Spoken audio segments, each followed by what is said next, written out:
சிவபெருமானுடைய 3 மகன்களான முருகன், ஐயப்பர், விநாயகர் இவர்கள் இருப்பது தெரியும்.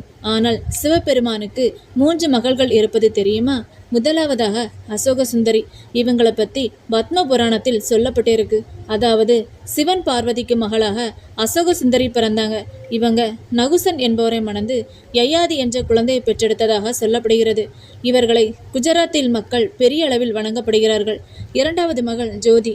ஜோதி என்றால் ஒளி. ஜோதியின் பிறப்பிற்கு 2 கதைகள் கூறப்படுகிறது. ஜோதி சிவனோட ஒளிவட்டத்திலிருந்து பிறந்தார். அப்படியென்றால் சிவனோட உடல் வழிபாடு என்று கூறப்படுகிறது. மற்றொரு கதையில பார்வதி தேவியின் நெற்றிலிருந்து வெளிவந்த ஜோதியிலிருந்து பிறந்ததாக கூறப்படுகிறது. மூன்றாவதாக வாசுகி. வாசுகி என்பவர் அனைத்து கோவிலையும் வணங்கப்படும் பாம்பு தெய்வமாக இருக்கிறார். இவர்கள் சிவபெருமானுடைய மகள். ஆனால் பார்வதி தேவியின் மகள்கள் இல்லை என பாம்புகளுடைய கடவுளாகிய கத்திரி செதிக்க சிலை மீது சிவபெருமானுடைய உயிரினங்கள் விழுந்ததால் வாசுகி பிறந்ததாக சொல்லப்படுகிறது. வாசுகிக்கு மானசா என்ற பெயரும் உண்டு.